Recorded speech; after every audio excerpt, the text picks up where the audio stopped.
Transforming your life through hypnotherapy has never been easier.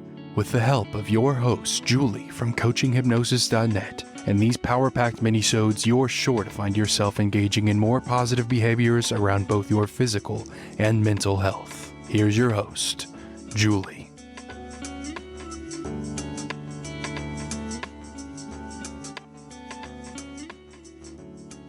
G'day, it's Julie from coachinghypnosis.net, and you deserve to know the natural way to improve your sleep using hypnosis, because people have had enough of being friggin' fabulous and tossing and turning all night. And I'm not a therapist or psychotherapist, but this is my 10th year as a clinical hypnotherapist in strategic psychotherapy. I currently help my clients online. They change their life without changing out of their pajamas. And I can only imagine someone like you has tried everything to fall asleep, to get some rest, and you deserve to unleash your inner sloth and sleep most of the day and night if you choose. And hypnotherapy is a completely natural solution that doesn't involve the use of any drugs or chemicals, which makes it a great option for those who want to avoid taking medication or are just looking for a more holistic approach to sleep. If you find yourself counting sheep more often than you like, well then it's time to say goodbye to sheep counting and hello to hypnotherapy for improved sleep.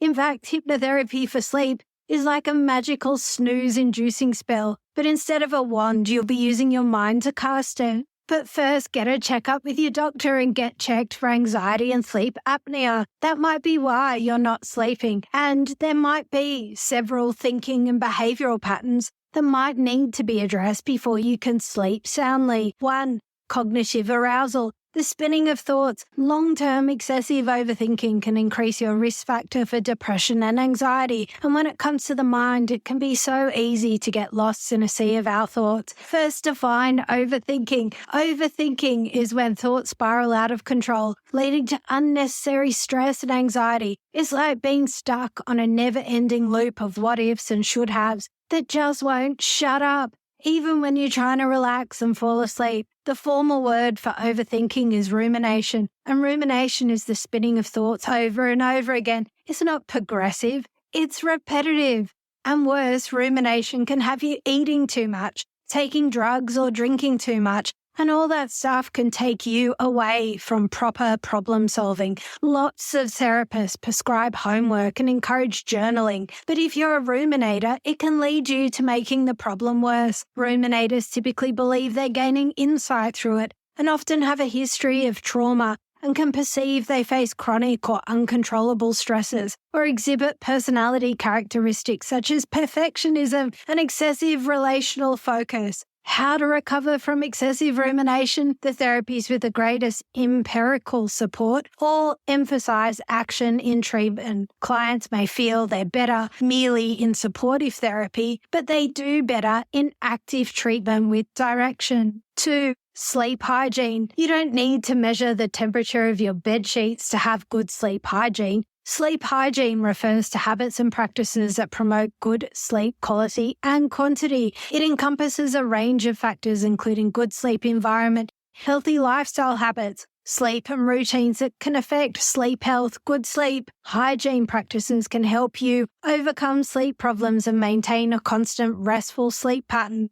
Some common components of sleep hygiene include creating a comfortable sleep environment, establishing a consistent sleep schedule. This means going to bed and waking up at the same time every day, even on weekends. And avoid tech stimulants in the bedroom. By following good sleep hygiene practices, you can improve your sleep quality. 3. External locus of control refers to the belief that events and outcomes in one's life are primarily determined by forces outside of one's control, such as luck, fate, or the actions of others. People with an external locus of control tend to see themselves as passive, powerless, and dependent on external factors to shape their experiences. This perspective can lead to feelings of helplessness, low self-esteem, and lack of motivation. As individuals believe that their actions and decisions will have a limited impact on their life, On the other hand, internal locus of control, which is the belief that one has control over events or outcomes, can lead to greater self-confidence, resilience,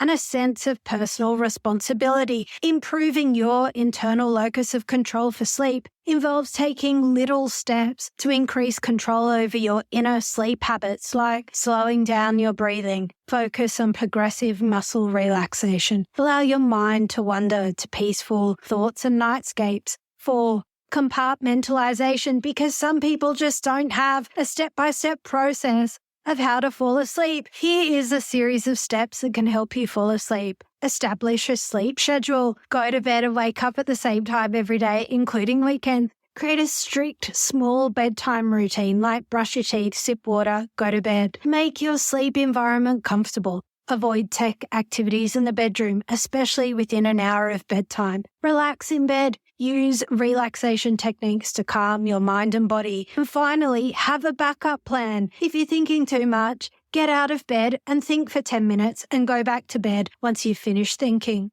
Remember, it's important to be patient and persistent with these steps and might take some time to see results. By using hypnotherapy, you can retrain your mind and body and develop healthier sleep habits, helping you to overcome any sleep problems. And the best part is, you won't have to worry about feeling groggy side effects in the morning. Here is a script called Sleep Easy by Terence Watts. Now I'd like you to imagine yourself on the top floor of a busy department store at Christmas time, Christmas Eve in fact, with shoppers bustling everywhere, tills ringing, flustered counter assistants looking harassed hot. There's noise, hassle, and everyone pushing everyone else. The patients becoming strained as the whole family rush about searching for those last-minute gifts that they all forgotten about until now, and now this is all too much for you.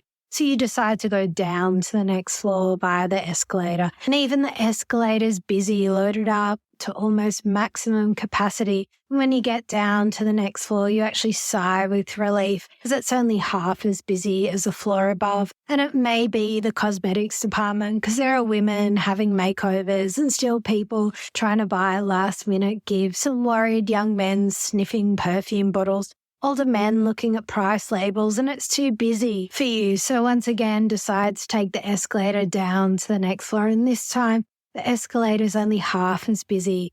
And to the next floor down is only as half as busy as the one above. And the whole atmosphere is decidedly calmer and more easygoing.